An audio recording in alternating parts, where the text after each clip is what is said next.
Je suis le prophète Eli Pada. Voici bientôt presque 2 ans de silence que je ne me suis pas adressé à vous et que vous ne m'avez point vu.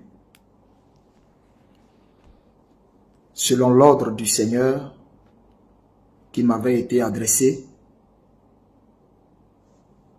en décembre 2023, le Seigneur m'avait dit, à la préparation de la traversée de fin d'année qui allait nous introduire dans l'année 2024, le Seigneur m'avait dit de ne pas me rendre à la veillée qui avait été organisée par mon église. Et il m'en avait donné les raisons, parce qu'il m'avait fait clairement savoir que ma vie était menacée. Ma vie avait sérieusement été menacée et est sérieusement menacée pendant même que je vous fais cette adresse. Le Seigneur, le Dieu que je sers fidèlement avec dévotion, avec abnégation et résilience, a pris soin de m'avertir de tous les plans et tous les projets macabres qui étaient concoctés dans le secret pour porter atteinte à mon intégrité physique. Et c'est le cœur déchiré que je n'ai pas pu me rendre à la veillée de la traversée 2023-2024.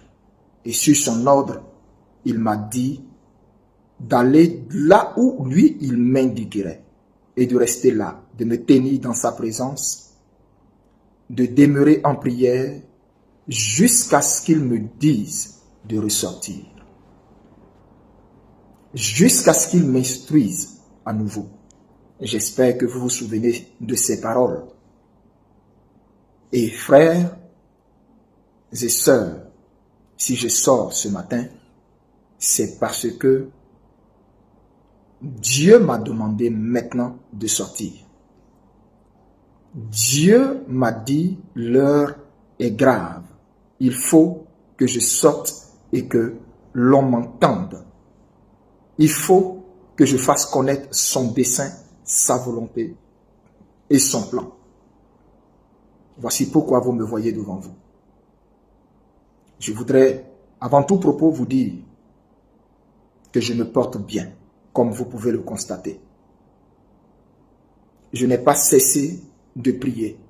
Je n'ai pas cessé d'être sur des montagnes à n'en point finir, à jeûner, à me tenir devant le Seigneur pour vous, pour ma nation, pour mon peuple, pour l'église de Côte d'Ivoire, pour le réveil en Côte d'Ivoire et en Afrique et dans toutes les nations.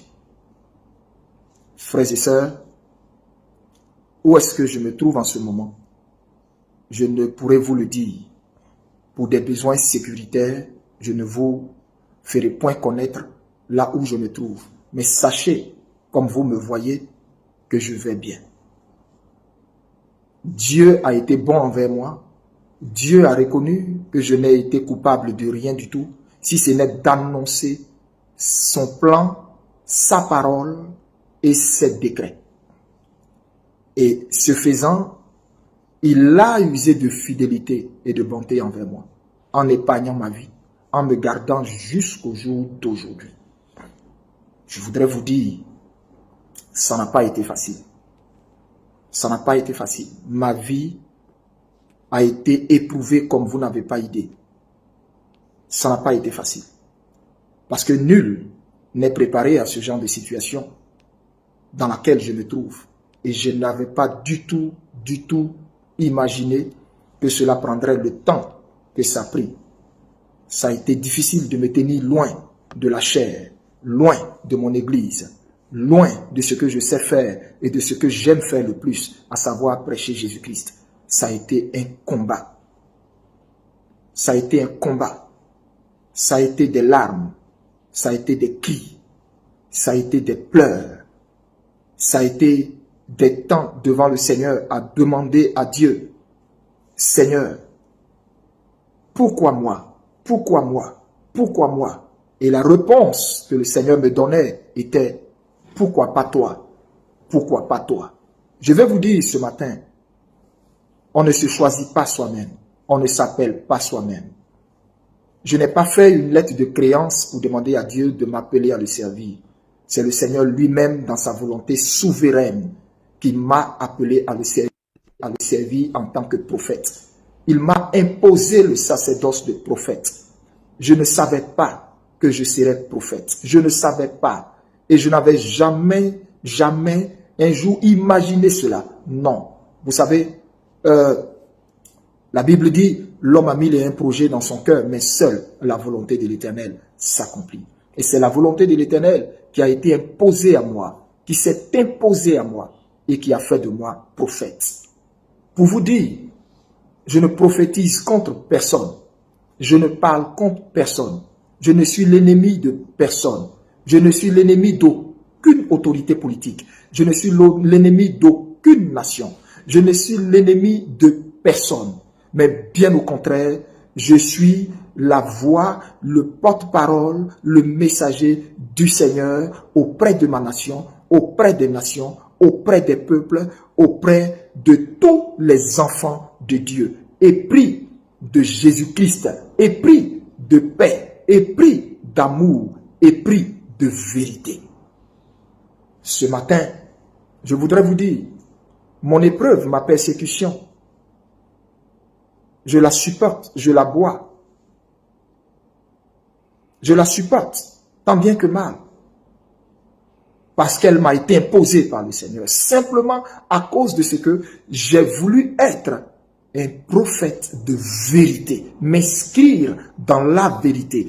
En disant la volonté parfaite du Seigneur. En ne m'inscrivant pas en faux. En ne corrompant pas le message du Seigneur. En ne tronquant pas la vérité de Dieu qui a été mise sur ma bouche, en ne la diluant pas, en la disant comme elle m'a été dite. Aujourd'hui, cela me vaut ce que ça me vaut. Mais j'en suis fier, j'en suis heureux. Parce que Pierre est passé par là. Jean est passé par là. Matthieu est passé par là. Ésaïe est passé par là. Jérémie est passé par là. Combien de fois Jérémie avait voulu ne pas dire la vérité du Seigneur, mais il ne pouvait pas s'en dissocier parce que cela était sa vocation. Et cela est ma vocation. Bien-aimé, aussi longtemps que l'Éternel mettra une parole dans ma bouche, je la dirai comme elle a été mise dans ma bouche. Je ne la dirai pas pour vous faire plaisir. Je ne la dirai pas pour plaire à un homme politique. Je ne la dirai pas pour plaire à un parti politique. Je ne la dirai pas pour plaire à une oligarchie quelconque. Je la dirai parce que le Seigneur m'impose la volonté de le dire. Alors, je la dirai. Bien-aimé, 1 an, aujourd'hui 8 mois, que je suis partout et nulle part à la fois. 1 an, 8 mois, que je bois cette épreuve, simplement parce que j'ai prophétisé tous ces événements que vous êtes en train de voir actuellement dans notre pays. Et parce que j'ai prophétisé que Dieu n'en avait pas fini avec quelqu'un. Dieu n'en avait pas fini avec un homme, Guillaume Kibafouri Soro. Parce que j'ai dit simplement le nom de cet homme dans une prophétie. Mais je ne l'ai pas dit parce que je connais cet homme. Je ne le connais ni d'Adam ni d'Ève. Je ne l'ai jamais vu. Nous n'avons jamais échangé. Jamais. Je n'ai jamais échangé avec aucun de ses collaborateurs. Mais simplement parce que j'ai dit le nom de cet homme. Aujourd'hui, ça me vaut ce que ça me vaut. Bien-aimé, mais que voulez-vous que je fasse si Dieu n'en a pas fini avec la vie d'un homme? Si Dieu n'en a pas fini avec l'histoire d'un homme? Que voulez-vous que je fasse si Dieu a pour la Côte d'Ivoire un avenir glorieux? Voulez-vous que je me taise? Voulez-vous que je me taise si l'avenir glorieux de la Côte d'Ivoire doit passer par un temps de tribulation et d'épreuve. Voulez-vous que je me taise? Non. Mon rôle est d'annoncer ce que Dieu me dit de dire. Je ne mange à la table de personne. Je ne mange à la table d'aucun homme politique. Alors je me dois de dire ce que Dieu me dit.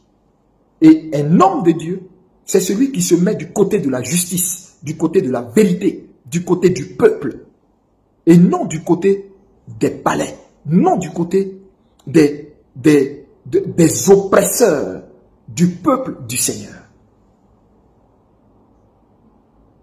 Je voudrais vous dire ce matin que je ne suis affilié à aucun parti politique. Je suis apolitique. Apolitique.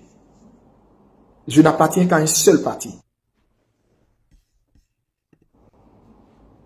Je voudrais vous dire ce matin que je ne suis affilié à aucun parti politique. Je suis apolitique. Apolitique. Je n'appartiens qu'à un seul parti. Le parti du royaume des cieux. Le parti de Jésus-Christ. C'est à ce parti que j'appartiens.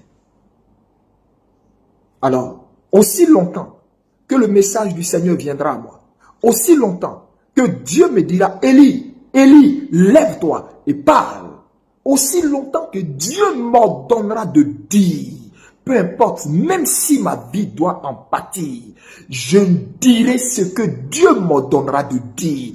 Et je ne tronquerai jamais le message du Seigneur pour vous faire plaisir. Ça, jamais. Si même vous trouvez sur votre chemin des personnes qui ont décidé de corrompre l'huile qu'ils ont reçue, de corrompre l'appel qu'ils ont reçu, de manger et de dîner à vos palais, de prendre des mallettes d'argent pour soutenir leur ministère au prix de perdre, au risque du moins, de perdre la couronne éternelle qui est réservée dans le ciel. Moi, Élie Pada, je dirai toujours ce que Dieu me dira de dire. Je répète, même si cela doit me faire subir ce que cela doit me faire subir. Pour Christ qui m'a sorti du monde et de là où il m'a ramassé, je suis prêt à tout. Et vous pouvez le voir sur l'expression de mon visage.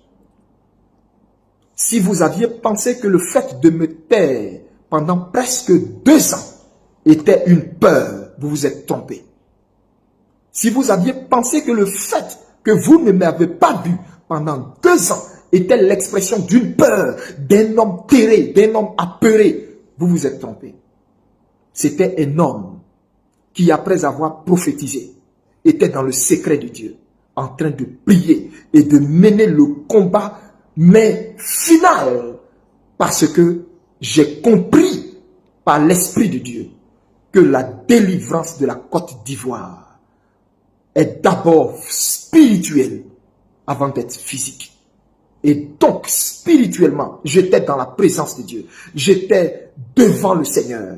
J'étais jour et nuit, ne mangeant point, ne buvant point, ne dormant point. J'étais devant le Seigneur pendant ces presque 2 années durant.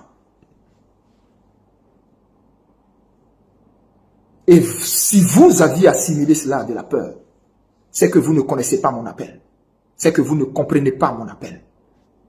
C'est que vous ne comprenez pas mon appel. Je me suis abandonné à Dieu. Je me suis livré à Dieu pour ne point m'embellir, pour ne point ressembler à aucun autre, pour ne point plaire à personne. Je me suis abandonné au Seigneur pour être le sacrifice du réveil spirituel pour notre nation. Bien-aimés, je voudrais vous dire ce matin, si je sors, c'est parce que mon Père m'a dit sors maintenant pour donner ce dernier et ultime message solennel à ta nation. Alors mon message va porter sur différents points. Et je voudrais que vous m'accordiez toute votre attention. Je voudrais dire ici cette adresse solennelle. au régime d'Abidjan. Votre péché est monté jusqu'aux narines de Dieu. Jusqu'aux narines de Dieu, et votre coupe a débordé. Je voudrais vous dire ce matin, tous ceux qui vous prophétisent et vous prédisent paix, paix, paix, sont tous des menteurs. Il n'y aura pas de paix pour vous. Retenez bien ce que je vous dis ce matin. Il n'y aura pas de paix pour vous. Parce que l'ancien des jours, Yeshua al-Mashiach, dont je suis le serviteur, a décidé d'entrer dans cette nation. Et il y est entré. Le Seigneur est dans cette nation depuis un certain temps. C'est juste que vos yeux ne le voient pas. Mais mon Dieu est là. Mon Jésus-Christ de Nazareth, dont je suis l'ami, est là.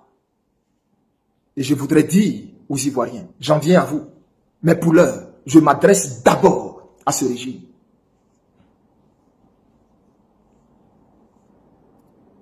C'était mon Dieu qui vous avait donné ce pouvoir. C'était mon Dieu qui vous avait mis là, pointant. Mon Dieu m'amène à sortir pour vous dire, le temps où il vous avait mis là est fini. Mon Dieu m'amène à sortir pour vous dire, le temps où il vous avait mis là est fini. Le temps où il vous avait mis là est fini. Je reprends. Mon Dieu dit, c'était lui qui vous avait mis là pour un temps. Il vous avait mis là pour un temps. Ce temps où il vous a mis là est fini. Est-ce que vous comprenez cela? Ce temps est fini. Vous ne pourrez plus rien faire pour prolonger ce temps. C'est fini. Tous ceux qui défilent dans votre palais et qui vous disent que quelque chose peut être encore possible, vous mentent. Ce temps est fini. Et vous le verrez et vous le saurez cette année même. Ce temps est fini. Le temps que Dieu vous avait donné pour châtier son peuple, parce que ce peuple s'était rebellé et détourné de lui, ce temps-là est fini.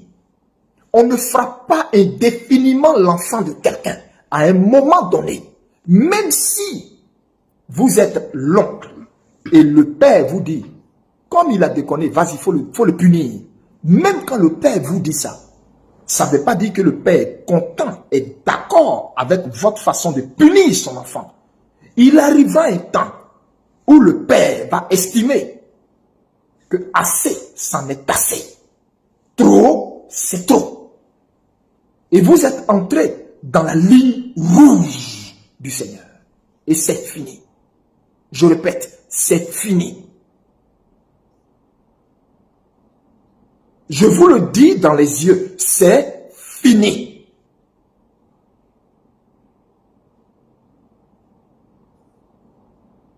Il n'y a plus de recours possible. Pour vous, c'est fini. Vous êtes arrivé maintenant à l'heure où vous allez rendre compte pour ce que vous avez fait de ce peuple. Vous êtes arrivé à l'heure où vous allez rendre compte pour chaque goutte de larmes qu'a versé chaque Ivoirien. Vous êtes arrivé à l'heure où vous allez rendre compte pour chaque dommage fait à chaque Ivoirien. Vous êtes arrivé dans le temps où vous allez rendre compte pour chaque amertume causée à chaque citoyen ivoirien. Aussi vrai que je suis prophète du Très-Haut, aussi vrai que je suis envoyé du Très-Haut, aussi vrai que lui, Dieu, m'a révélé tous les plans que vous aviez contre moi et comment il m'en a épargné. À tout moment où vous avez concocté des plans, comment il m'en a épargné. À chaque fois que vous concoctez des plans, comment il me le révèle à l'instant T. Quand vous concoctez un plan, à la minute, à la seconde près, il me le révèle automatiquement et il me dit bouge. Il me révèle automatiquement et il me dit déplace-toi. Il me révèle automatiquement et il me dit quitte ici. Il me révèle automatiquement et il me dit dégage, pas de là. Il me révèle automatiquement et il me dit reste là, cache-toi, reste là, demeure encore dans ma présence. De la même façon qu'il m'a tenu ainsi pendant plus